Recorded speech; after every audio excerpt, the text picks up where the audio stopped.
ചെയ്ത്ത് ദോഷമോ അല്ലെങ്കിൽ പ്രാക്ക് ദോഷമോ കണ്ണേർ ദോഷമോ അതല്ലാതെ ബാധാദോഷങ്ങൾ എന്ന് പറഞ്ഞാൽ മറ്റ് പ്രേതബാധ പോലെയുള്ള എന്തെങ്കിലും കൂടുവോ അങ്ങനെ വല്ലതും ചെയ്തു കഴിഞ്ഞാലേ നമുക്ക് പരിഹാരമുള്ളൂ. ബാക്കിയുള്ളതിന്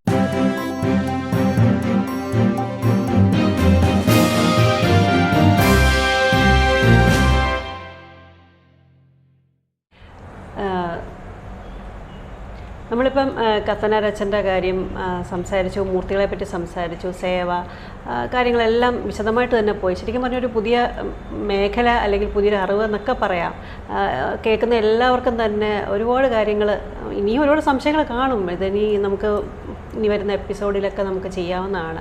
അപ്പോൾ അങ്ങനെ വരുമ്പോഴാണ് ഈ കർമ്മദോഷത്തെപ്പറ്റി പറഞ്ഞല്ലോ, ഒരുപാട് പേര് വന്ന് സാറിനെ കാണുമ്പോൾ പ്രധാനമായിട്ട് കർമ്മദോഷമാണ് അവരിൽ കാണുന്നതെന്ന് പറഞ്ഞു. അപ്പോൾ അതുപോലെ തന്നെ വളരെ കൂടുതൽ കാണുന്നതാണ് സർപ്പദോഷവും. അപ്പം നാഗദോഷം, സർപ്പദോഷം, നാഗങ്ങളെ ഭയമുള്ളവരുണ്ട്. മിക്കവർക്കും നോക്കുമ്പോഴും സർപ്പദോഷം കാണാറുണ്ട്. അപ്പം അതിനൊരു പരിഹാരം എന്താണ്? ശരിക്കും സർപ്പം എന്ന് പറയുമ്പം ഇപ്പം കുണ്ടലിനി ശക്തിയെപ്പറ്റി സംസാരിച്ചു. അപ്പോൾ ഇതെല്ലാം നാഗമായിട്ട് ബന്ധപ്പെട്ട് കിടക്കുന്നതാണ്. കേരളക്കര മൊത്തം അല്ലേ സർപ്പക്കാവുകളും ഒക്കെ ആയിരുന്നു. അപ്പം ഈ നാഗദോഷം അല്ലെങ്കിൽ സർപ്പദോഷത്തെ പറ്റി അതും കൂടെ ഒന്ന് പറഞ്ഞു പോവാം. തീർച്ചയായിട്ടും. ഈ സർപ്പദോഷം എന്ന് പറഞ്ഞാൽ നമ്മൾ അതിനെപ്പറ്റി പറയണമെങ്കിൽ ഒരുപാടുണ്ട്. എങ്കിലും ഞാനൊന്ന് ചുരുക്കി പറയാം. സർപ്പദോഷത്തെപ്പറ്റി നമ്മൾ പറയണമെങ്കിൽ നമ്മൾ മനുഷ്യൻ ഉണ്ടായ കാലം തൊട്ടുള്ള കാര്യങ്ങൾ പറയണം. അതായത് മനുഷ്യൻ ഇവിടെ പരിണമിച്ച് ഉണ്ടായി കഴിഞ്ഞപ്പോൾ മനുഷ്യൻ കഴിക്കേണ്ടത്, അതായത് അതും ബൈബിളിനെ പറ്റി, ഇപ്പം ഈ അലക്സ് സാറിൻ്റെ വീഡിയോ ആയതുകൊണ്ട് എല്ലാം ബൈബിളിനെ പറ്റി തന്നെ മാത്രം പറയുന്നു എന്നുള്ള ചിന്ത വേണ്ട. കാരണം ബൈബിൾ സത്യമുള്ളൊരു പുസ്തകമാണ്. അതിനകത്ത് കുറേ കാര്യങ്ങളുണ്ട്. അതിനെ വായിച്ചെടുത്ത് അതിനെ ഗ്രഹിക്കുന്നില്ല എന്ന് മാത്രമേ ഉള്ളൂ. അതിൻ്റെ പൊരുൾ എന്താണെന്ന് മനസ്സിലാക്കുന്നില്ല എന്നുള്ളതുള്ളൂ.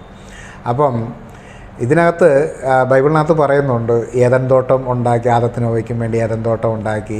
അപ്പം നമ്മൾ മനുഷ്യർ കഴിക്കേണ്ടത് കായ്കനികളാണ് ഭക്ഷിക്കേണ്ടത്. അപ്പം ഒരു മരത്തിൽ നിന്ന് അടർന്ന് വീഴുന്ന ഫലം എടുത്ത് കഴിച്ച് അങ്ങനെയാണ് ജീവിക്കേണ്ടത് നമ്മൾ. അപ്പോൾ അത്രയ്ക്കും പോലും നമ്മൾ പ്രകൃതിയെ ദ്രോഹിക്കാൻ പാടില്ല എന്നുള്ളതാണ് സത്യം. അതായത് ഒരു മരത്തിൽ നിന്നൊരു ഫലം പറിച്ചെടുക്കരുത്, കൊഴിഞ്ഞു വീഴുന്നത് എടുത്ത് കഴിക്കുകയാണ് മനുഷ്യൻ ചെയ്യേണ്ടത്. അപ്പം അങ്ങനെ ജീവിച്ചുകൊണ്ടിരുന്ന മനുഷ്യർ, അന്ന് അംഗസംഖ്യകളൊക്കെ കുറവാണ്, അങ്ങനെ ജീവിച്ചുകൊണ്ടിരുന്ന മനുഷ്യർ ഇന്ന് ഒരു സ്ഥലത്തുനിന്ന് ഫലം എടുത്ത് ഭക്ഷിക്കും, അടുത്ത സ്ഥലത്തേക്ക് യാത്രയാകും. അവിടെ കുറച്ച് നാൾ കഴിക്കാനുള്ള ഫലം കാണും. അപ്പോൾ അവിടെ എവിടെയെങ്കിലും തമ്പടിക്കും. എന്നിട്ട് അതൊരു കൂട്ടമായിരിക്കും, ഒരു കൂട്ടമായിരിക്കും. അങ്ങനെയാണ് ഒരു കൂട്ടത്തോടെയാണ് യാത്ര ചെയ്ത് പൊയ്ക്കൊണ്ടിരിക്കുന്നത്. അപ്പം അന്ന് മൊത്തം വനങ്ങളാണെന്ന്. അപ്പം അങ്ങനെ ഫലങ്ങളുള്ള സ്ഥലത്ത് കുറച്ച് നാൾ തമ്പടിക്കും, അത് കഴിഞ്ഞ് അടുത്ത സ്ഥലത്ത് പോകും, അവിടെ തമ്പടിക്കും. അങ്ങനെ വന്ന് മനുഷ്യൻ പെരുകാൻ തുടങ്ങിക്കഴിഞ്ഞപ്പോഴേക്കും ഇത് ഫലങ്ങൾ തീർന്നു തുടങ്ങിയപ്പോഴത്തേക്കും മനുഷ്യന് ഭക്ഷിക്കണമല്ലോ. അപ്പോൾ അങ്ങനെ ഭക്ഷിക്കണം എന്ന് തോന്നിയ കാലം വന്നപ്പോഴത്തേനും ഇത് ഉൽപ്പാദിപ്പിക്കണം എന്നുള്ളൊരു ചിന്തയുണ്ട്. അതായത് ഒരു കറക്കം കഴിഞ്ഞ് രണ്ടാമത് കറങ്ങി അടിച്ചു വരുമ്പോൾ ആദ്യം കഴിച്ച ഫലത്തിൻ്റെ വിത്ത് അവിടെ കിടന്ന് മുളയ്ക്കുന്നത് കണ്ടു. അപ്പം ഇതിനെ കൃഷി ചെയ്താൽ വീണ്ടും ഉണ്ടാവുമെന്ന് നോളജ് വന്നു കഴിഞ്ഞപ്പോൾ ഇതിനെ എന്നാൽ കൃഷി ചെയ്തേക്കാമെന്ന് ഇവർ തീരുമാനമെടുത്തു. കൃഷി ചെയ്തേക്കാമെന്ന് തീരുമാനം എടുത്തു കഴിഞ്ഞപ്പോഴത്തേനും അവർ കൂട്ടമായിട്ട് ഒരു സ്ഥലത്ത് തമ്പടിച്ച് കൃഷി ചെയ്യാൻ വേണ്ടി തുടങ്ങി. പക്ഷേ കൃഷിയൊന്നും വിജയിച്ചില്ല എന്ന് പറഞ്ഞത് തന്നെയല്ല, അത് വൻ പരാജയം. അപ്പം അങ്ങനെ വന്നപ്പോൾ ഇതെന്തുകൊണ്ടാണ് ഇങ്ങനെ ഉണ്ടാകാത്തത്, അല്ലെങ്കിൽ കൃഷി ചെയ്തിട്ട് നമുക്ക് ഫലം കിട്ടാത്തത് എന്താണെന്ന് അന്വേഷണം ആരംഭിച്ചപ്പോഴാണ് മനസ്സിലായത്, ഇത് കൃഷി ചെയ്ത് നമുക്കൊരു ഫലം കിട്ടണമെങ്കിൽ, അല്ലെങ്കിൽ ഒരു വിത്ത് കിട്ടണമെങ്കിൽ നമ്മൾ ആദ്യം കാലങ്ങളെക്കുറിച്ച് പഠിക്കണം. അതായത് ഈ ഗ്രീഷ്മം, വസന്തം എന്നുള്ള ഈ കാലങ്ങളെക്കുറിച്ച് നമ്മൾ പഠിക്കേണ്ടി വന്നു. പ്രകൃതിയെക്കുറിച്ച് പഠിക്കേണ്ടി വന്നു, പ്രകൃതിയുടെ മാറ്റങ്ങളെക്കുറിച്ച് പഠിക്കേണ്ടി വന്നു, ഗ്രഹങ്ങളെക്കുറിച്ച് പഠിക്കേണ്ടി വന്നു, പഞ്ചഭൂതങ്ങളെപ്പറ്റി പഠിക്കേണ്ടി വന്നു. അങ്ങനെ നക്ഷത്രങ്ങളെപ്പറ്റി പഠിക്കേണ്ടി വന്നു, പക്കങ്ങളെപ്പറ്റി പഠിക്കേണ്ടി വന്നു. പക്കങ്ങൾ എന്ന് പറഞ്ഞാൽ അറിയത്തില്ലേ, അമാവാസി തൊട്ട് പൗർണിമ വരെയുള്ള 15 പക്കങ്ങളെപ്പറ്റി പഠിക്കേണ്ടി വന്നു. ഇതിനെ എല്ലാത്തിനെക്കുറിച്ചും പഠിച്ചെങ്കിൽ മാത്രമേ കറക്റ്റ് കാലത്ത് കൃഷി ചെയ്ത് വിളവെടുക്കാൻ പറ്റത്തുള്ളൂ. അപ്പം ഇതിങ്ങനെ പഠിക്കേണ്ടി വന്നപ്പോൾ ആണ് പ്രപഞ്ചത്തിന് ഇങ്ങനെയുള്ള രഹസ്യങ്ങളൊക്കെ ഉണ്ടെന്നും പ്രപഞ്ചത്തിനെക്കുറിച്ച് ഇങ്ങനെ പഠിച്ചെങ്കിൽ മാത്രമേ നമുക്ക് ഇന്ന പോലെ കൃഷി ചെയ്യാൻ പറ്റത്തുള്ളെന്നും ഇങ്ങനെയാണ് ശരിക്കും പറഞ്ഞാൽ ദ്രാവിഡ ജ്യോതിഷം ഉണ്ടായത്. ഉടലെടുക്കുന്നത് ഇവിടെയാണ്. ഈ കൃഷിയെപ്പറ്റി അന്വേഷിച്ച് തുടങ്ങിയപ്പോഴാണ് ഈ ദ്രാവിഡ ജ്യോതിഷം ശരിക്കും പറഞ്ഞു കഴിഞ്ഞാൽ ഉടലെടുക്കുക. അപ്പോൾ ആദ്യകാലത്ത് തന്നെ ഉള്ളതാണ് ഈ ദ്രാവിഡ ജ്യോതിഷം എന്ന് പറയുന്നത്. അപ്പം അതിൽ നിന്നാണ് മറ്റുള്ള ജ്യോതിഷങ്ങളും മറ്റുള്ള കർമ്മങ്ങളും മന്ത്രങ്ങളും കോപ്പും കുടച്ചക്കറും എല്ലാം ഉണ്ടായത് ഇതിൽ നിന്ന് മാത്രമാണ്. അപ്പം ഇങ്ങനെ ചെയ്തുകൊണ്ടിരുന്ന ഈ സമയത്ത് നമ്മൾ കൂട്ടമായിട്ട് വസിക്കണമെങ്കിൽ നമുക്ക് എനർജി വേണം, ഓക്സിജൻ വേണം. അപ്പം ഈ ഓക്സിജൻ ഉൽപ്പാദിപ്പിക്കണമെങ്കിൽ ഈ ഓക്സിജൻ ഉൽപ്പാദിപ്പിക്കുന്ന രീതിയിലുള്ള ചെടികളും വൃക്ഷങ്ങളും വേണം. അപ്പം ഇത് നട്ടു വളർത്തി അന്ന് അതിനെ കാവെന്ന് പറഞ്ഞ പേരിൽ അറിയപ്പെട്ടിട്ടുണ്ട്. അങ്ങനെയാണ് കാവുകൾ ഉണ്ടാകുന്നത്. അപ്പം കാവുകൾ ഉണ്ടാക്കി അത്തി ഇത്തി അരയാൽ പേരാൽ കുമ്പളം കൂവളം പാതിരി പലക പയ്യാനി എന്നൊക്കെ പറയുന്ന ഈ ഔഷധ വൃക്ഷങ്ങളും എല്ലാം ഓക്സിജൻ ഉൽപ്പാദിപ്പിക്കാൻ കഴിവുള്ള വൃക്ഷങ്ങളാണ്. ഈ ഓക്സിജൻ ഉൽപ്പാദിപ്പിക്കുന്ന വൃക്ഷങ്ങൾ ഒന്ന് നമുക്ക് ഓക്സിജൻ കിട്ടുക എന്നുള്ളതാണ്. അതുപോലെ തന്നെ കാഞ്ഞിരം, കരിങ്ങോട്ട, ആര്യവേപ്പ് ഇങ്ങനെയുള്ള കയ്പുള്ള വൃക്ഷങ്ങളൊക്കെ കാർബൺ ഡൈ ഓക്സൈഡ് വലിച്ചെടുക്കാൻ കഴിവുള്ള വൃക്ഷങ്ങളാണ്. അപ്പം ഇങ്ങനെ ഈ കാവുകളിൽ തന്നെ ഔഷധ ചെടികളും ഔഷധ വള്ളികളും ഔഷധ വൃക്ഷങ്ങളും എല്ലാം കൂടെ കൂട്ടിയിണക്കിയാണ് കാവുകൾ നിർമ്മിച്ചിരുന്നത്. അപ്പം ഈ കാവുകൾ നിർമ്മിച്ചിരുന്ന സ്ഥലത്തിനോട് ചേർന്ന് തന്നെ ഇത് ശരിക്കും പറഞ്ഞു കഴിഞ്ഞാൽ നദിയുമായിട്ട് ബന്ധപ്പെട്ട, കാരണം വെള്ളം ഒരു പ്രധാന ഘടകമായതുകൊണ്ട് നദിയുമായിട്ട് ബന്ധപ്പെട്ടാണ് ഇത് വന്നത്. അങ്ങനെയാണ് ഇതിന് നദീതട സംസ്കാരം എന്നും പറഞ്ഞൊരു പേരും കൂടെ ഉണ്ടായത്. അതായത് ആദി ദ്രാവിഡ സംസ്കാരം അല്ല നദീതട സംസ്കാരം, മോഞ്ചദാരോ ഹാരപ്പൻ പോലുള്ള സംസ്കാരം ഇവിടെ ആദ്യം ഉടലെടുക്കുന്നത് ഇങ്ങനെയാണ്. കഴിക്കാൻ ആഹാരമില്ലാതെ കൃഷിക്ക് വേണ്ടി ഇറങ്ങി തിരിച്ചപ്പോൾ പ്രകൃതിയെ പഠിക്കേണ്ടി വന്നു, പഞ്ചഭൂതങ്ങളെക്കുറിച്ച് പഠിക്കേണ്ടി വന്നു. അങ്ങനെ പഠിച്ചെടുത്ത് വന്ന് കാവുകൾ നിർമ്മിച്ചു. നമുക്ക് ആവശ്യമുള്ള, അതായത് ഈ കാവിനെ ചുറ്റിപ്പറ്റിയായിരുന്നു നമ്മുടെ ജീവിതം. പിന്നെ ഓരോരുത്തർ മാറി മാറി എല്ലാ കൂട്ടമായിട്ടാണെങ്കിലും അതൊരു ഗ്രാമമായിരുന്നു. അപ്പോൾ ഇത് കണ്ടുപിടിച്ച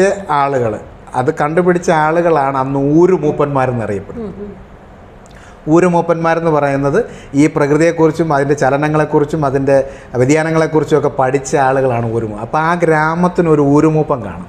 അയാൾ പറയുന്നതായിരിക്കും ആ നാട്ടിലെ കാര്യം. ഒരു രാജാവിനെ പോലെ അല്ലെങ്കിൽ ഒരു തലവൻ എന്നുള്ള രീതിയിൽ ആണ് ഈ ഊരുമൂപ്പന്മാരുണ്ടായത്. അപ്പം അയാൾ പറയുന്നതനുസരിച്ച് ജീവിച്ചോണം എന്ന് പറഞ്ഞാൽ പുള്ളി കൊള്ളത്തില്ലാത്ത കാര്യങ്ങളല്ല പറയുന്നത്. ഇന്ന രീതിയിലാണ് ഇന്ന് നേരത്തെ മഴ പെയ്യും കേട്ടോ, നേരത്തെ എല്ലാം എടുത്ത് അകത്തിട്ടു, അല്ലെങ്കിൽ ഉണങ്ങാനുള്ള സാധനമൊക്കെ എടുത്ത് മാറ്റി, ഇങ്ങനെയുള്ള കാര്യങ്ങളൊക്കെ അദ്ദേഹം വാനത്തിൽ നോക്കി പറയുമായിരുന്നു. അങ്ങനെ കഴിവുള്ള ആളുകളുണ്ടാകും. അങ്ങനെയാണ് കാവുകളുണ്ടാകുന്നത്. ഈ കാവിനോട് ചേർന്നാണ് സർപ്പക്കാവ് ഉണ്ടായത്. അപ്പം ഈ സർപ്പക്കാവ് എന്നുദ്ദേശിക്കുന്നത് ഇപ്പോൾ നമ്മൾ ഈ ക്ഷേത്രങ്ങളിലൊക്കെ സർപ്പക്കാവുണ്ട്, അതിന് വേലി കെട്ടി തിരിച്ചിട്ട് അവിടെ ചെല്ലരുത്, തൊടരുത്, അങ്ങോട്ട് പോകരുത്, അത് ദോഷമാണ്, അങ്ങനെയാണ് ഇങ്ങനെയാണെന്നൊക്കെ പറഞ്ഞ് നമ്മളെ തെറ്റിദ്ധരിപ്പിച്ചിരിക്കുകയാണ്. ശരിക്കും പറഞ്ഞാൽ നമ്മൾ കൃഷി തുടങ്ങിയ കൂട്ടത്തിൽ തന്നെ നമ്മൾ മൃഗങ്ങളെയും പക്ഷികളെയൊക്കെ ഇണക്കി വളർത്താൻ തുടങ്ങി. ഈ പശുവിനെ വളർത്തുന്നത് പാലിന് വേണ്ടിയും കോഴിയെ വളർത്തുന്നത് മുട്ടയ്ക്ക് വേണ്ടിയും അങ്ങനെയുള്ള ഒരുപാട് പക്ഷികളെയും മൃഗങ്ങളെയും നമ്മൾ ഇണക്കി വളർത്താൻ തുടങ്ങി. ഇണക്കി വളർത്താൻ തുടങ്ങിയതിനകത്ത് ഏറ്റവും ആദ്യം നമ്മൾ ഇണക്കി വളർത്താൻ തുടങ്ങിയതാണ് സർപ്പങ്ങൾ എന്ന് പറയുന്നത്, അല്ലെ പാമ്പെന്ന് പറയുന്ന ഈ ഒരു ജീവിനെയാണ് നമ്മൾ ആദ്യമായിട്ട് ഇണക്കി വളർത്താൻ തുടങ്ങിയത്. ഇതിനെ ഇണക്കി വളർത്താൻ കാര്യം എന്താണെന്ന് ചോദിച്ചു കഴിഞ്ഞാൽ കാർബൺ ഡൈ ഓക്സൈഡ് ഏറ്റവും കൂടുതൽ വലിച്ചെടുക്കാൻ കഴിവുള്ള ഒരു ജീവിയാണ് പാമ്പ്. അതുകൊണ്ടാണ് ഇതിന് ഇത്രയും കാഠിന്യമായ വിഷവുമുള്ളത്. അപ്പം ഇത്രയും വിഷമുള്ളത് കൊണ്ട് തന്നെ മനുഷ്യൻ ഭയക്കുന്നത് മറ്റുള്ള ഒരു ആനയെ പോലും അടുത്ത് ചെല്ലാൻ ആർക്കും പേടിയില്ല. അത്രയും വലിയ മൃഗമാണ്, ആനയുടെ അടുത്ത് ചെല്ലാൻ ആർക്കും പേടിയില്ല. പക്ഷേ ഒരു പാമ്പിനെ കണ്ട എല്ലാവർക്കും പേടിയാണ്. കാരണം ഇതിന് ഉഗ്രവിഷമുള്ളത്, ഇത് കൊത്തി അന്നേരം ചത്തുപോകുന്ന എല്ലാവർക്കും അറിയാം. ഇതിന് ഈ ഉഗ്രവിഷം വരാൻ കാരണം ഈ കാർബൺ ഡൈ ഓക്സൈഡ് ഭൂമിയിലുള്ള അല്ലെങ്കിൽ പ്രപഞ്ചത്തിലുള്ള കാർബൺ ഡൈ ഓക്സൈഡ് ഇത് വലിച്ചെടുക്കുന്നത് കൊണ്ട് മാത്രമാണ് ഇതിന് ഇത്രയും ഉഗ്രവിഷം വരാനുള്ള കാര്യം. അപ്പം ഇങ്ങനെ ഈ വിഷം ഇത് വലിച്ചെടുക്കാൻ വേണ്ടി നമ്മൾ ഇതിനെ വളർത്തിക്കൊണ്ടിരുന്നതാണ്. അതായത് ഈ നമ്മുടെ കാവിനോട് ചേർന്ന് സർപ്പക്കാവെന്നും പറഞ്ഞു സെപ്പറേറ്റ് ഒരു സ്ഥലം ഉണ്ടാക്കി, അങ്ങോട്ട് പോകരുത്, അങ്ങോട്ട് ചെല്ലരുതെന്നൊക്കെ പിള്ളേരോട് നമ്മൾ വരും തലമുറയോട് പറഞ്ഞു കൊടുക്കുന്നതിൻ്റെ കാര്യം എന്താണെന്ന് വെച്ചാൽ പിള്ളേർ അതിലെ ഓടിച്ചാടി സാറ്റ് കളിച്ച് നടക്കും. ഈ പാമ്പ് ഓർക്കും ഇതിനെ തല്ലിക്കൊല്ലാൻ ചെല്ലുക ഓർത്തുകൊണ്ട് പാമ്പ് ഇവിടുന്ന് സ്ഥലം വിട്ടു പോകും. അപ്പം ഈ സർപ്പം ഇറങ്ങി വരുമ്പോൾ വാതുക്കൽ നമ്മളിതിന് തീറ്റ വെച്ച് കൊടുക്കുമായിരുന്നു. മാളത്തിൽ നിന്ന് ഇറങ്ങി വരുമ്പോഴേ തീറ്റ വെച്ച് കൊടുക്കുമായിരുന്നു. ഇതങ്ങനെ വെച്ച് കൊടുക്കാൻ കാര്യം എന്താണെന്ന് വെച്ചാൽ നമ്മൾ ഈ സർപ്പം ഇര എടുക്കുക എന്ന് പറഞ്ഞാൽ ആഴ്ചയിൽ 1 അല്ലെ ആഴ്ച 2 അതിൽ കൂടുതൽ ഒരു പാമ്പ് വരെ എടുക്കാറില്ല. അപ്പം ഈ സർപ്പങ്ങൾ ഈ മാളത്തിനുള്ളിൽ നിന്ന് ഇറങ്ങി വന്ന് ഇര തേടിപ്പോകും. ഇര തേടി പോകുന്നത് ഇവിടുന്ന് ഒരു 1/2 കിലോമീറ്റർ അല്ല 1 കിലോമീറ്റർ അപ്പുറം ചെല്ലുമ്പോഴായിരിക്കും ഇര കിട്ടുന്നത്. ഉടനെ കിട്ടിയ ഇര എടുത്തുകൊണ്ട് അന്നേരം ഇവനടുത്തുള്ള മാളം തപ്പും, ആ മാളത്തിലോട്ട് കയറും.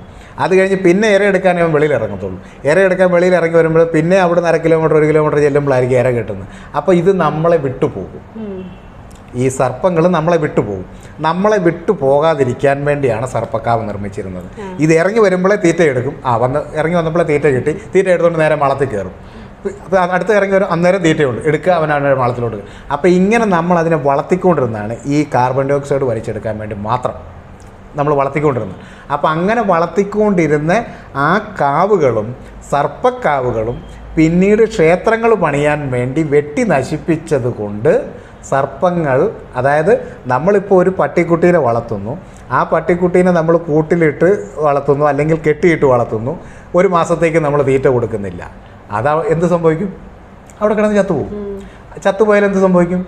ഈ പട്ടിയുടെ ശാപം നമുക്ക് കിട്ടും എന്ന് പറയുന്ന പോലെ നമ്മൾ തീറ്റ കൊടുത്ത് വളർത്തിക്കൊണ്ടിരുന്ന സർപ്പങ്ങളെ മുഴുവൻ തല്ലി കൊല്ലുകയും അവർക്ക് തീറ്റ കൊടുക്കാതെ വരികയും ചെയ്തപ്പോഴാണ് സർപ്പദോഷം, അതായത് സർപ്പത്തിൻ്റെ പ്രാക്ക് അല്ലെങ്കിൽ അവരുടേതായിട്ടുള്ള ആ ഒരു നെഗറ്റീവ് ശാപം നമുക്ക് വരാനുള്ള കാര്യം നമ്മളിൽ എല്ലാവരിലുമുണ്ട്. അല്ലെങ്കിൽ ഇത് നശിപ്പിക്കപ്പെട്ടവരിൽ എല്ലാവരിലും സർപ്പദോഷമുണ്ട്. അതുകൊണ്ടാണ് ഒരാളുടെ പ്രശ്നം നോക്കുമ്പോൾ മിക്കവർക്കും അയാൾക്ക് സർപ്പദോഷം ഉണ്ടാകാനുള്ള കാരണം ഇതാണ്. നമ്മളിവരെ വളർത്തിക്കൊണ്ട് വന്നിരുന്നതാണ്. ആ വളർത്തിക്കൊണ്ട് വന്നിരുന്നവർക്ക് നമ്മൾ ഭക്ഷണം കൊടുക്കാതെ അവരെ തല്ലിക്കൊല്ലുകയും അവരെ നമ്മൾ ഇല്ലായ്മ ചെയ്യുകയും ആ കാവുകൾ നശിപ്പിക്കുകയും ചെയ്തതുകൊണ്ടാണ് സർപ്പദോഷം എന്ന് പറയുന്നൊരു ദോഷം ഉണ്ടായത്. കൂടുതലായിട്ട് കേരളത്തിലാണ് കണ്ടിട്ടുള്ളതെന്ന് തോന്നുന്നു അല്ലേ? കേരളത്തിലാണ് കൂടുതൽ കാവുകൾ ഉണ്ടായിരുന്നത്. കാവുകൾ കൂടുതലും കേരളത്തിലാണ് ഉണ്ടായിരുന്നത്. അതാണ് സർപ്പക്കാവുകൾ നല്ല കാവുകളോട് ചേർന്നാണ് സർപ്പക്കാവ്. ഈ കാവുകളെ ചുറ്റിപ്പറ്റിയായിരുന്നു നമ്മുടെ ജീവിതം. നമുക്കതിനെ ചുറ്റിപ്പറ്റി ജീവിക്കാൻ പറ്റും. അവിടെ ഒരു പ്രത്യേക എനർജി ഉണ്ടായിരുന്നു. ആ ദ്രാവിഡ സംസ്കാരം, നദീതട സംസ്കാരം അല്ല, ദ്രാവിഡ സംസ്കാരം. ഇവിടെ നിന്നാണ് ദ്രാവിഡ ജ്യോതിഷം തുടങ്ങുന്നത്. ജ്യോതിഷം എന്ന് പറയുന്ന സംഭവം തുടങ്ങുന്നത് ഇവിടെ നിന്നാണ്. കൃഷിക്ക് വേണ്ടി നമ്മൾ കാലങ്ങളെ അറിയണമായിരുന്നു, കാലാവസ്ഥ അറിയണമായിരുന്നു. അപ്പോൾ അങ്ങനെ പഠിച്ച് വന്നപ്പോൾ ഗ്രഹങ്ങളെ അറിയണം, ഗ്രഹങ്ങളുടെ മാറ്റങ്ങൾ അറിയണം. ഗ്രഹങ്ങളുടെ മാറ്റങ്ങൾ അറിഞ്ഞാലേ നമുക്ക് കാലാവസ്ഥ തന്നെ പക്കങ്ങൾ മാറുള്ളൂ. ഗ്രഹങ്ങളുടെ മാറ്റങ്ങളാണ് പക്കങ്ങൾ മാറുന്നത്. അപ്പം ആ പക്കം നോക്കി അമാവാസി ദിവസം നോക്കി നമ്മളൊരു മരം വെട്ടിയാൽ ആ മരം കുത്തം പിടിക്കില്ല. എന്താ പറയുക, ഈ ചെതലരിക്കില്ല. അല്ലെങ്കിൽ ഈ പൊടി പോലെ പിടിക്കൂലേ ഈ തടിയിൽ, അതുണ്ടാവത്തില്ല. ഈ കറുത്തവാവിന് വെട്ടിയാൽ, അതേസമയം വെളുത്തവാവിനൊരു മരം വെട്ടിയാൽ, ഒരു കമ്പ് വെട്ടിയാൽ അത് കുത്തി പോവും, അല്ലെ ചെതലെടുത്ത് പോവും. അപ്പം ഇങ്ങനെയുള്ള കാര്യങ്ങളെല്ലാം ഇതിനകത്ത് ഉണ്ട്. സർപ്പക്കാവുകളിൽ നമ്മൾ സർപ്പ വിഗ്രഹങ്ങളൊക്കെ വെച്ച് ആരാധിക്കുകയും പൂജിക്കുകയൊക്കെ ചെയ്യുമായിരുന്നല്ലോ. അപ്പം പാല് വെക്കുക, അല്ലെ പുഷ്പങ്ങൾ വെക്കുക, വിളക്ക് കത്തിക്കുക, അതൊക്കെ കൂടെ ഉണ്ടായിരുന്നല്ലോ. അപ്പോൾ അതൊക്കെ ഈ കാവുകൾ വെട്ടി നശിപ്പിച്ചപ്പോൾ ഇതൊക്കെ മണ്ണിനടിയിൽ പോവുകയും അല്ല, അപ്പം അങ്ങനെയും ചെയ്തിരുന്നു. അങ്ങനെയല്ല, ഇതിന് നമ്മൾ തീറ്റ മാത്രമേ കൊടുത്തിട്ടുണ്ടായിരുന്നുള്ളൂ. അല്ല, നിങ്ങളെ പൂജിച്ചുകൊണ്ടിരുന്നില്ല. വിഗ്രഹങ്ങൾ കിട്ടത്തില്ല, പൂജിച്ചുകൊണ്ടിരുന്നില്ല. ക്ഷേത്രങ്ങൾ എന്ന് വന്നു. ക്ഷേത്രങ്ങൾ വന്നപ്പോഴാണ് വിഗ്രഹങ്ങളുണ്ടായത്. ക്ഷേത്രത്തിന് മുന്നേ ഇവിടെ വിഗ്രഹങ്ങളില്ല. ഇതൊരു സംസ്കാരം മാത്രമായിരുന്നു, ഒരു ആചാരം, അല്ലെങ്കിൽ ഞാൻ എൻ്റെ നാട്ടിലെ ഇങ്ങനെ കണ്ടിട്ടുണ്ട്. അവിടെ അല്ല, ഇതൊക്കെ നമ്മുടെ കാലത്തല്ലേ. നമ്മുടെ കാലത്തിന് എത്രയോ മുന്നേ ഇവിടെ കാലങ്ങളുണ്ട്. ഈ കാലങ്ങളിലൊന്നും ഇവിടെ വിഗ്രഹാരാധന ഇല്ല. വിഗ്രഹങ്ങളെ എന്ന് ആരാധിക്കാൻ തുടങ്ങിയോ അപ്പം ഇവിടെ യഥാർത്ഥ സർപ്പത്തിന് തീറ്റ കൊടുത്തുകൊണ്ടിരുന്ന സ്ഥലത്ത് നിന്ന് അതെല്ലാം വെട്ടി നശിപ്പിച്ചിട്ട് അവിടെ നമ്മൾ കല്ലുകൊണ്ട് സർപ്പത്തെ ഉണ്ടാക്കി വെച്ചിട്ട് അതിന് നമ്മൾ 100 പാലും കൊടുത്തിട്ട് വല്ല കാര്യമുണ്ടോ? എന്തെങ്കിലും മോചനം കിട്ടാൻ വേണ്ടി കല്ലുകൊണ്ട് പണിത് വെച്ചിട്ട് കാര്യമില്ലല്ലോ. മോചനം കിട്ടാൻ വേണ്ടി കല്ലുകൊണ്ട് പണിത് വെച്ചിട്ട് കാര്യമില്ല. വരും കാലങ്ങളിൽ നമ്മൾ സർപ്പത്തെ സംരക്ഷിക്കണം.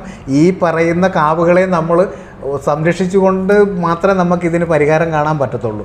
നമ്മളിവിടെ ജീവിക്കണമെങ്കിൽ, മനുഷ്യൻ ജീവിക്കണമെങ്കിൽ കാവുകൾ നിർബന്ധമാണ്, എല്ലാ ജീവജാലങ്ങളും നിർബന്ധമാണ്.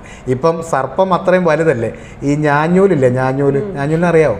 മണ്ണിനടിയിൽ ഈ മണ്ണിര എന്ന് പറയുന്നത്, മണ്ണിര എന്ന് പറയുന്ന സാധനം, ഈ മണ്ണിര എന്ന് പറയുന്ന സാധനം ഇല്ലേ നമുക്ക് ജീവിക്കാൻ പറ്റില്ല. കാരണം നമ്മൾ രാവിലെ എഴുന്നേറ്റ് മുറ്റത്ത് നോക്കുമ്പോഴത്തേക്കും മൊത്തം കുരുപ്പ പൊങ്ങി നിൽക്കുന്ന കാണാം.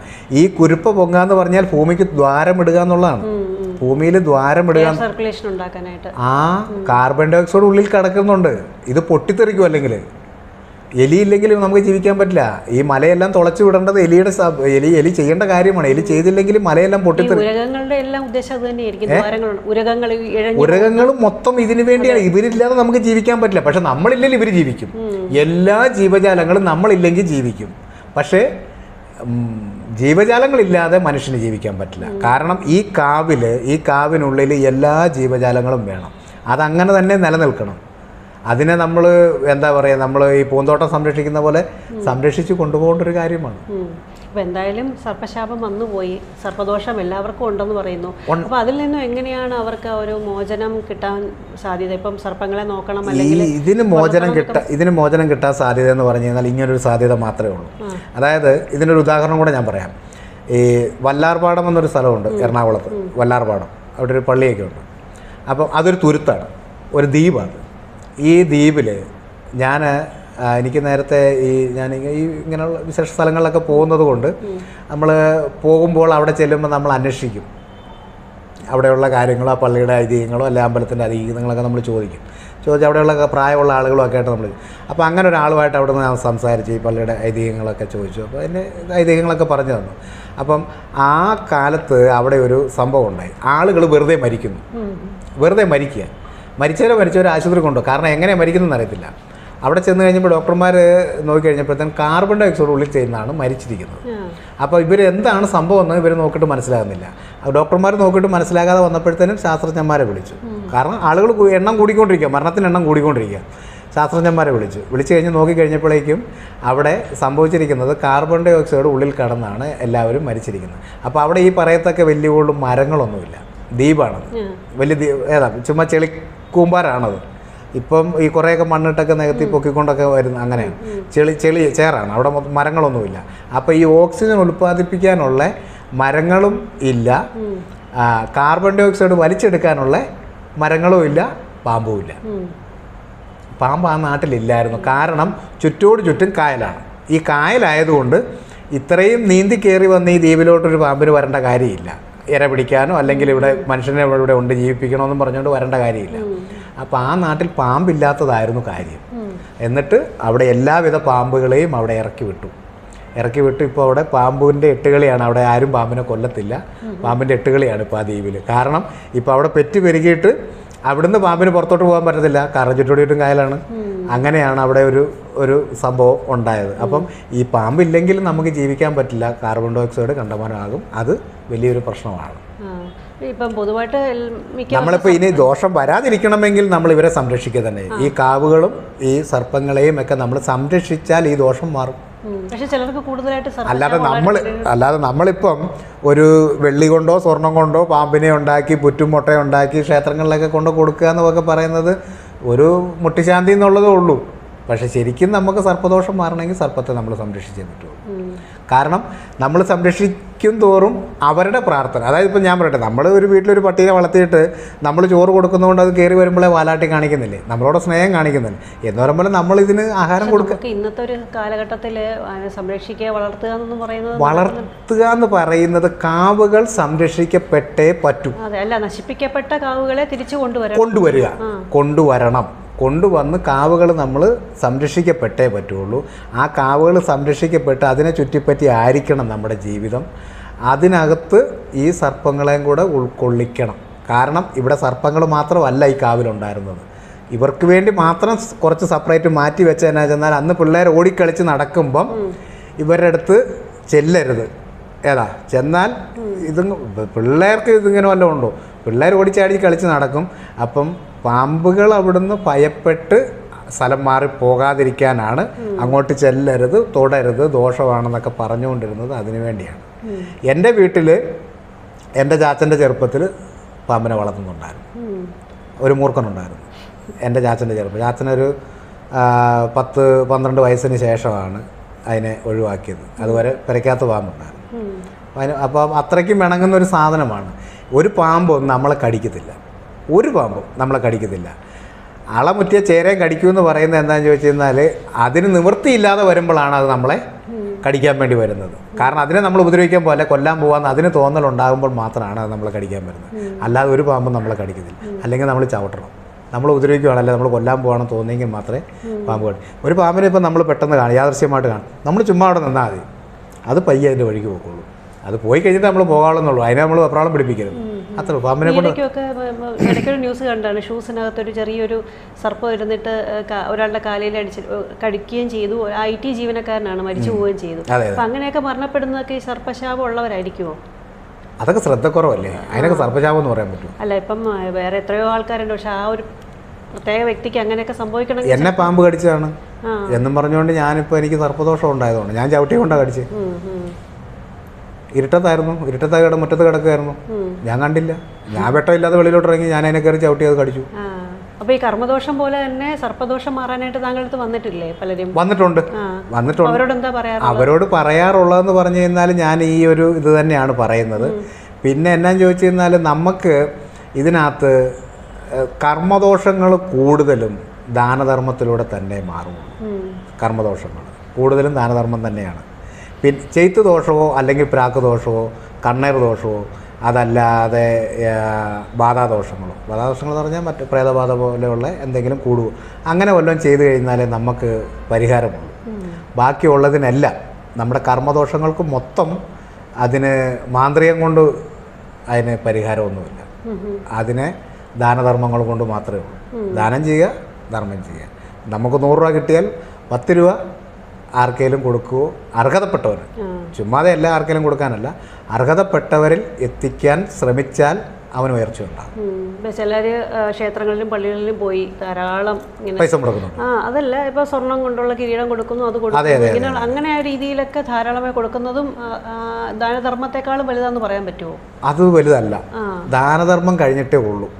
ഏതും എന്തും അത് എത്ര കോടി കൊടുത്താലും ഏത് ക്ഷേത്രത്തിൽ കൊടുത്താലും. ഈ ക്ഷേത്രങ്ങളിലൊന്നും ഇല്ലെന്നേ. ഈ മൂർത്തികളെയൊക്കെ നമ്മൾ മനുഷ്യർ പൊട്ടന്മാരായതുകൊണ്ട് നമ്മളെ മനസ്സിലാക്കി തരാൻ വേണ്ടി ചിത്രങ്ങൾ വരച്ചും ശില്പങ്ങൾ ഉണ്ടാക്കിയും നമ്മളെ കാണിച്ചു തരുവാണ്. എന്നിട്ടും ബോധം വരുന്നില്ലെന്നുള്ളതാണ് മനുഷ്യൻ എന്നിട്ടും ബോധം വരുന്നില്ല. കാരണം നമ്മളോട് ഒരാൾ കഥ പറയുന്നതും ഒരു അമർചിത്രകഥ എടുത്ത് നമ്മൾ വായിക്കുന്നതുമായിട്ട് വ്യത്യാസമുണ്ട് അല്ലേ? ഒരു കഥ വായിക്കുന്നതും ഒരു നോവൽ വായിക്കുന്നതും ഒരു അമർചിത്രകഥ എടുത്ത് കാരണം അതിൻ്റെ ആ ആംഗ്യം പോലെയുള്ള പടങ്ങളൊക്കെ അതിനകത്തുണ്ട്. നമുക്കത് പെട്ടെന്ന് മനസ്സിലാകും. അതിനുവേണ്ടി വരച്ച് കാണിച്ചിരിക്കുന്ന ശില്പങ്ങൾ മാത്രമേ ഉള്ളൂ ഈ പറയുന്ന ഈ മൂർത്തികളല്ല. അത്രയേ ഉള്ളൂ. ഇത് നടക്കുന്നത് മൊത്തം നമ്മുടെ ഉള്ളിലാണ്. അതുപോലെ തന്നെ ഈ ദൈവികതയും ഈ മന്ത്രവാദം തമ്മിൽ ഉള്ള വ്യത്യാസം എന്താണെന്ന് ചോദിച്ചാൽ, ജീവിച്ചിരിക്കുന്ന ആത്മാവിനെ നമ്മൾ ഇപ്പോൾ നമ്മുടെ ഉള്ളിലുള്ള ആത്മാവിനെ നമ്മൾ തിരിച്ചറിയുന്നതാണ് ദൈവികം. മരിച്ചുപോയ ആത്മാക്കളെ കൊണ്ട് ചെയ്യുന്ന പണിയാണ് മാന്ത്രികം. ഇത്രയേ ഉള്ളൂ. ഈ 2 ശക്തിയേ ഇവിടെയുള്ളൂ. മനുഷ്യൻ ലോകത്തിൽ അല്ലെങ്കിൽ മനുഷ്യൻ ഈ പ്രപഞ്ചത്തിൽ ജീവിക്കാൻ 2 ഓപ്ഷനാണ്. ഒന്ന്, ദൈവികപരമായിട്ട് ജീവിക്കാം. ദൈവികപരമായിട്ട് ജീവിക്കണമെങ്കിൽ അവനെല്ലാം ഉപേക്ഷിക്കണം. അവനെ തന്നെ ഉപേക്ഷിക്കണം. ഇതിനും ബൈബിളിനകത്ത് പറയുന്നുണ്ട്. ബൈബിളിനകത്ത് കുർബാന എന്ന് പറയുന്ന ബലി, അതൊരു ബലികർമ്മമാണ്. കുർബാന എന്ന് പറയുന്ന ബലി പോലും ഒരു അപ്പം അല്ലെങ്കിൽ ഓസ്തി എടുത്ത് കയ്യിൽ പിടിച്ചുകൊണ്ട് ഇത് നിൻ്റെ ശരീരമാകുന്നു, ഇത് നീ ഭക്ഷിക്കുവേ. വീഞ്ഞെടുത്ത് കൈ പിടിച്ചുകൊണ്ട് ഇത് നിൻ്റെ രക്തമാകുന്നു, ഇത് നീ കുടിക്കുവേ. അതായത് നീ നിൻ്റെ ശരീരത്തെയും ബ്ലഡിനെയും ദഹിപ്പിക്കണം. മനസ്സിലായില്ലേ? നിനക്കിങ്ങനൊരു ശരീരവുമില്ല, നിനക്കിങ്ങനൊരു രക്തവുമില്ല എന്ന് നീ ചിന്തിക്കുന്ന കാലം എന്ന് നിനക്ക് വരുന്നോ അന്ന് നീ ദൈവത്തെ അറിയും. നിന്റെ ദൈവത്തെ, നിന്റെ ആത്മാവിനെ നീ അറിയും. ഞാനിങ്ങനെ കണ്ടിട്ടുണ്ട്, നീ നിന്റെ ആത്മാവിനെ നഷ്ടപ്പെട്ടാൽ എന്ത് പ്രയോജനം? ബൈബിളിലുള്ള ഒത്തിരി ഉണ്ട്. ബൈബിളിൽ എഴുതിയേക്കുന്ന വചനങ്ങളെല്ലാം സത്യമാണ്. അതിനകത്താണ് കാര്യങ്ങൾ ഏറെക്കുറെ ഉള്ളത്. മറ്റുള്ള ഗ്രന്ഥങ്ങളൊക്കെ ഇവിടെ ഉണ്ട് എന്നുള്ളത്, അതിനകത്ത് കുറേ സത്യങ്ങളുണ്ടോ എന്ന് ചോദിച്ചാൽ ഉണ്ട്. പക്ഷേ അതെല്ലാം ഒരു അമർചിത്രകഥയാണ്. ഏതാ ഉണ്ടാക്കിയെടുത്ത ഒരു കഥയെന്ന് വേണം പറയാൻ. പക്ഷേ ബൈബിളിനകത്ത് കുറേ കാര്യങ്ങളെല്ലാം അതുകൊണ്ട് തന്നെയാണ് അച്ചടി സമ്പ്രദായം കണ്ടുപിടിച്ചിട്ട് എത്രയോ കാലങ്ങൾക്ക് മുമ്പ് ഇവിടെ വേദങ്ങളുണ്ട്, ഉപനിഷത്തുകളുണ്ട്, എന്തെല്ലാം ഗ്രന്ഥങ്ങളുണ്ട്. ഇതൊന്നും അല്ല അച്ചടിച്ചത്. ആദ്യമായിട്ട് ബൈബിൾ അച്ചടിച്ചത് ഗുണ്ടായസം കൊണ്ട് അച്ചടിച്ചതൊന്നും അല്ലാണോ? അതിനകത്ത് സത്യമുള്ളത് കൊണ്ട് അത് അച്ചടിച്ചിരിക്കുന്നത്, അതങ്ങനെ അച്ചടിച്ച് വന്നത് എന്ന് വിചാരിച്ചുകൊണ്ട് മറ്റുള്ളവനെ നമ്മൾ മോശമെന്നല്ല പറയുന്നത്. മോശം ഇതിനകത്ത് ഒരുപാട് കാര്യം ഇതിനെ നമ്മൾ ഗ്രഹിച്ചെടുക്കുന്നില്ല, അതിനെ അർത്ഥം അതിൻ്റെ പൊരുൾ എന്താണെന്ന് നമ്മൾ മനസ്സിലാക്കുന്നില്ല എന്ന് മാത്രമേ ഉള്ളൂ. അപ്പോൾ ഇതാണ് ഈ ജീവിച്ചിരിക്കുന്ന നമ്മുടെ ആത്മാവിനെ കൊണ്ട് ചെയ്യാൻ പറ്റുന്നതും മരിച്ചുപോയ ആത്മാവിനെ കൊണ്ട് ചെയ്യാൻ പറ്റുന്ന രണ്ട് ഓപ്ഷനേ ഉള്ളൂ. ഒന്ന്, എല്ലാം ഉപേക്ഷിച്ച് നീ ജീവിച്ചാൽ നിനക്ക് നിൻ്റെ ദൈവത്തെ അറിയാം. നിൻ്റെ ദൈവം എന്ന് പറയുന്നത് നിൻ്റെ ആത്മാവാണ്. അല്ല, നിൻ്റെ ദൈവം എന്ന് പറയുന്നത് നീ പുറത്തു പോയി അന്വേഷിക്കേണ്ട. നിൻ്റെ അകത്ത് ഒരാളിരിപ്പുണ്ട്, അല്ലെങ്കിൽ ഒരു സാധനം ഒരു പവർ ഇരിപ്പുണ്ട്. ആ പവറിനെ തിരിച്ചറിയാം. മറ്റേതെന്ന് പറയുന്നത് നമുക്ക് സുഖലോലുപനായിട്ട് ജീവിക്കാം. ഈ സുഖലോലുപനായിട്ട് ജീവിക്കുന്ന ആളുകളിൽ പ്രശ്നങ്ങളുണ്ട്. ഈ പ്രശ്നങ്ങളെ അതിജീവിക്കണമെങ്കിൽ ഇതേ ഉള്ളൂ മാർഗം. അതിന് ദൈവികതയെ പറ്റത്തില്ല, അതിന് ദൈവത്തെ കൂട്ടുപിടിച്ചാൽ പറ്റത്തില്ല. കാരണം ഇവൻ്റെ അഹങ്കാരമാണ് ഇവിടെ കാണിക്കുന്നത്. ഇവൻ്റെ അഹങ്കാരം, ഇവൻ്റെ ആഗ്രഹങ്ങളാണ്, അത്യാഗ്രഹങ്ങളാണ് ഇവിടെ കാണിക്കുന്നത്. ഇതിനൊരിക്കലും ദൈവം കൂട്ടു നിൽക്കത്തില്ല. ഇതിന് കൂട്ടു നിൽക്കുന്നത് മരിച്ചുപോയ ആത്മാക്കളേ ഉള്ളൂ. അതാണ് ശരിക്കും മന്ത്രവാദം. ഈ രണ്ട് ഓപ്ഷനേ മനുഷ്യന് ജീവിക്കാനുള്ളൂ. ഒന്ന്, എല്ലാവരെയും ഉപേക്ഷിക്കുക. മക്കളും പിള്ളേരും തന്തയും തള്ളയും സഹോദരങ്ങളെല്ലാം ഉപേക്ഷിച്ച് നമ്മളെ തന്നെ നമ്മൾ ഉപേക്ഷിച്ച് എവിടെയെങ്കിലും ധ്യാനിച്ചിരുന്നാൽ ദൈവത്തെ അറിയാം, നമ്മുടെ ഉള്ളിലുള്ള ആത്മാവിനെ അറിയാം. മറ്റൊരു സുഖലോലുപനായിട്ട് ജീവിക്കണോ? അങ്ങനെ ജീവിക്കുന്നതിന് എന്നും പ്രശ്നങ്ങളുണ്ടാകും. അപ്പോൾ ആ പ്രശ്നങ്ങളെ അതിജീവിക്കണമെങ്കിൽ മന്ത്രവാദത്തിൻ്റെ വഴിക്ക് പോയേ പറ്റൂ, അല്ലാതെ അവൻ്റെ പ്രശ്നങ്ങൾക്ക് പരിഹാരമില്ല. എന്താ സാറേ? ദൈവികതയും ഈ പറഞ്ഞ മാന്ത്രികവും ഇത് തമ്മിലുള്ള വ്യത്യാസം വളരെ വിശദമായിട്ട് തന്നെ പറഞ്ഞു കഴിഞ്ഞു. ശരിക്കും പറഞ്ഞു കഴിഞ്ഞാൽ നല്ലൊരു അറിവായിരുന്നു. ഒരുപാട് പേരിലേക്ക് ആ അറിവ് എത്തട്ടെ എന്ന് ആത്മാർത്ഥമായിട്ട് പ്രാർത്ഥിക്കുന്നു. അപ്പോൾ ഇത്രയും നേരം നമ്മളോട് സംസാരിച്ചുകൊണ്ടിരുന്നത് ശ്രീ ഷൈബു സാറാണ്. ഏറ്റുമാനൂരിൽ നിന്ന് ഇവിടം വരെ എത്തി. കുറേ നാൾ മുമ്പേ ചെയ്യണമെന്ന് ഒരുപാട് നാൾ മുമ്പ് നമ്മൾ സത്യം എന്താണെന്ന് നമുക്ക് വെളിയിൽ പറയണമെന്ന് ഒരുപാട് മുന്നേ ആഗ്രഹിക്കുന്നു. പക്ഷെ അതിന് ഈ സമയമാണ്, അതെ, ഈ സമയം വരെ എത്തിപ്പെട്ടു എന്നുള്ളതാണ്. അപ്പം എന്തായാലും ഇവിടം വരെ വന്ന് ഇത്രയും കാര്യങ്ങൾ സംസാരിച്ചതിന് ഒരുപാട് നന്ദി. അപ്പം എല്ലാവരും അവരവരുടെ ആത്മാവിനെ തിരിച്ചറിയുക എന്ന് പറഞ്ഞുകൊണ്ട് എല്ലാവരോടും എനിക്ക് പ്രേക്ഷകരോട് എനിക്ക് പറയാനുള്ള ഒറ്റ കാര്യമേ ഉള്ളൂ.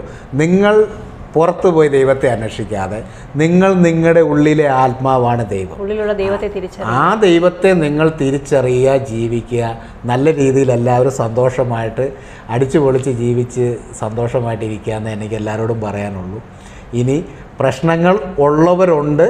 അത് നമ്മൾ നമ്മുടെ സുഖങ്ങൾക്ക് വേണ്ടി, നമ്മുടെ ആഗ്രഹങ്ങൾക്ക് വേണ്ടി ജീവിക്കുമ്പോൾ എല്ലാവർക്കും പ്രശ്നങ്ങളുണ്ട്. അങ്ങനെയുള്ള പ്രശ്നങ്ങളുമായിട്ട് ആരെങ്കിലും നമ്മളെ സമീപിച്ചാൽ അവരുടെ പ്രശ്നത്തിനുള്ള പരിഹാരവും നമ്മുടെ കയ്യിലുണ്ട്. അദ്ദേഹത്തിൻ്റെ കൂടുതലായിട്ടുള്ള ഡീറ്റെയിൽസും കാര്യങ്ങളും, ഫോൺ നമ്പർ ആണെങ്കിലും അഡ്രസ്സ് ആണെങ്കിലും എല്ലാം നമ്മളെ വീഡിയോയുടെ താഴെ കൊടുത്തിട്ടുണ്ടാവും. അപ്പോൾ ഇതുവരെ കണ്ടിരുന്ന എല്ലാ പ്രേക്ഷകർക്കും സ്നേഹത്തോടെ നന്ദി, നമസ്കാരം.